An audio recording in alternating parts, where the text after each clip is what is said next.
तेजस्वी जी को तो हम वो भी युवा हैं, एक तरीके से वो बहुत अच्छा भी काम कर रहे हैं। तेजस्वी जी को हम 100 में 100 देते हैं, लेकिन जो उनके साथ जुड़े हैं उन चचा हैं या क्या हैं, लेकिन उनके लिए हम कुछ बोल नहीं सकते क्योंकि हमसे बहुत ज़्यादा सीनियर भी हैं।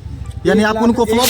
आज संकल्प यात्रा की हमारी मीटिंग थी, इसी में हम आए हुए हैं और 16 तारीख को हाजीपुर में हमारी भव्य रैली होगी जो इतिहास पूरे बिहार की बदल देगी आने वाले समय में। ये रैली से क्या संदेश पहुंचाना चाहते हैं? रैली से यही संदेश पहुंचाना चाहते हैं कि ये सरकार किसी काम की नहीं है और सरकार बदले और बिहार विकास हो। शक्ति जी, आपके पिताजी की पहचान काफी ज्यादा है बिहार में, हम लोग जानते हैं, और आप युवा है, युवाओं में आपकी भी पकड़ है। क्या उम्मीद रखा जा रहा है समय में कोई बड़ा चुनाव लड़ते हुए दिखाई देंगे शक्ति पांडे जी? जी, अब आगे के भविष्य की बात अब हम भगवान को है नहीं कि भविष्य आपको बता दें, लेकिन हाँ प्रयास रहेगा आगे फ्यूचर में जो भी हो। चिराग पासवान के पार्टी को आपने क्यों चुना? क्या आपको क्योंकि खास वो दिखाई युवा दी? हैं, हम भी युवा हैं और हमारी जो सोच है और उनकी सोच दोनों सेम है। सर, युवा तो तेजस्वी यादव जी भी है, तेज प्रताप भी है, फिर चिराग पासवान ही क्यों? चिराग पासवान क्योंकि वो हमारे अच्छे करीबी हैं और उनसे हमारी अच्छी खासी बातें भी अच्छी होती हैं। आपके करीबी है कि पिताजी के करीबी है? पहले तो पिताजी के करीब है, फिर हमारे करीबी हैं।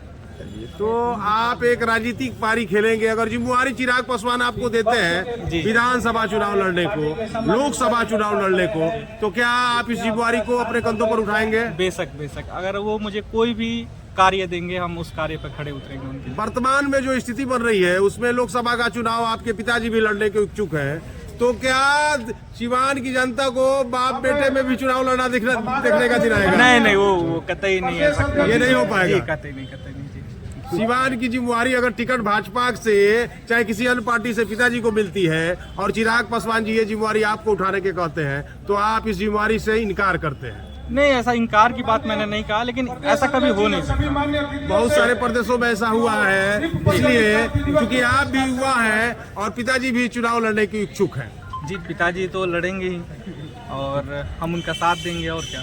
बिहार में क्या बदलाव देखना चाहते हैं आप लोग? बिहार में बस विकास हो, घूसखोरी कम हो और हमारे यहाँ से लोग पलायन होकर दूसरी जगह जाकर रोजगार ना खोजे, बिहार में ही रोजगार मिले उनके लिए। तेजस्वी यादव की सरकार चल रही है नीतीश कुमार के साथ गठबंधन में, तो क्या लगता है कि अभी तेजस्वी यादव की सरकार और नीतीश कुमार जो सरकार चल रहा है 100 में कितना % देंगे इस सरकार को? कितना बेहतर कार्य कर रही है या क्या?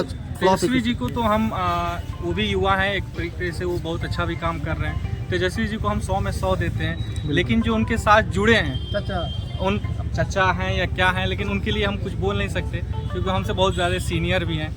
यानी आप उनको फ्लॉप मानते हैं? निकलने वाला है 14 तारीख को। अब देखिए कितना उसमें से सक्सेस चलिए, होता आपका है। गृह जिला है सिवान, वर्तमान में जो कानून व्यवस्था की स्थिति है उसको लेके शक्ति पांडे क्या कहेंगे? जी, आए दिन देखा जा रहा है मर्डर, हर दूसरे दिन तीसरे दिन हो रहा है। इसे लेना चाहिए अपने अंडर में और इसे सही करना चाहिए।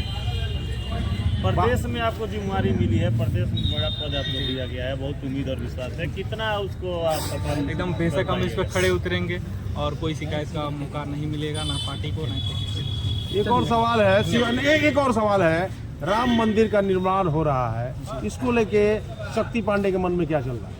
मन में क्या, हम भी जाएंगे दर्शन करने, उसमें मन में चलने और ना चलने से क्या होगा। राम हमारे आपके सबके राम है, ऐसा कुछ नहीं है। जैसे राम है वैसे लक्ष्मण है, वैसे हमारे कृष्ण है, सब कोई हमारे अपने भगवान है। अच्छा, इसका उद्घाटन करने कौन जा रहा है? क्या जी? सर इसका उद्घाटन करने कौन जा रहा है राम मंदिर का?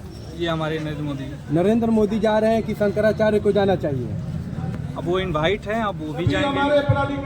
रामभद्राचार्य जी महाराज हमारे गुरु जी हैं एक प्रकार के। ठीक। चलिए, धन्यवाद। धन्यवाद।